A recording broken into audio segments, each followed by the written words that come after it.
उस समय के जो विद्यार्थी थे, वो विद्यार्थी जब विद्यालय भी रहा करते थे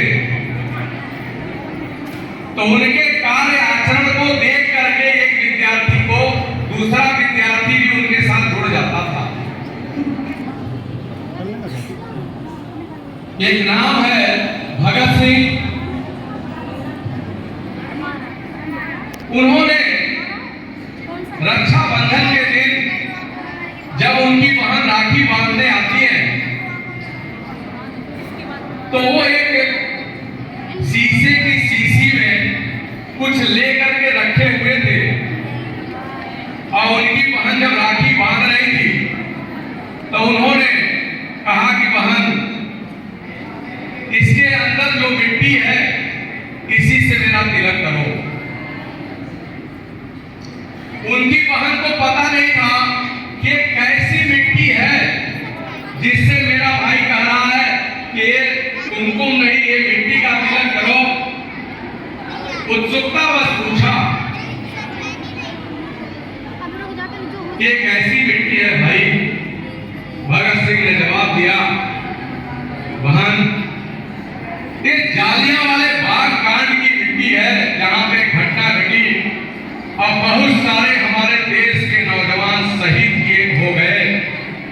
वो खून से सनी हुई मिट्टी में लाया हूं, इसी मिट्टी से मेरा तिलक करो, क्योंकि जब तक हम उनका बदला नहीं ले लेंगे तब तक हमें चैन नहीं पड़ेगा। ऐसे थे वो विद्यार्थी। जब वो अध्ययन कर रहे थे तो उनके साथ बहुत सारे विद्यार्थी जुड़ गए, जिसमें एक नाम चंद्रशेखर आजाद जी का भी था। ये लोग योजना बना रहे थे कि जिसने जालियांवाले बाग कांड पे गोली चलवाई थी भारतीयों के ऊपर,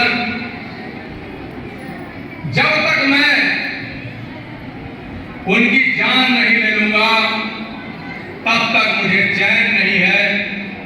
चंद्रशेखर आजाद ने कहा कि भाई, वहां गोली चलाने वाले जो सिपाही थे उसमें से बहुत सारे सिपाही तो हमारे देश के थे, भारत के थे, तो क्या तुम भारत के सिपाहियों पे गोली चलाओगे, उनकी जान लोगे? उन्होंने कहा नहीं, गोली चलाने का जिसने आदेश दिया जनरल डायर, वो तो भारतीय नहीं है, मैं उसकी जान लेकर के ही चैन से बैठूंगा। योजना बनाई गई।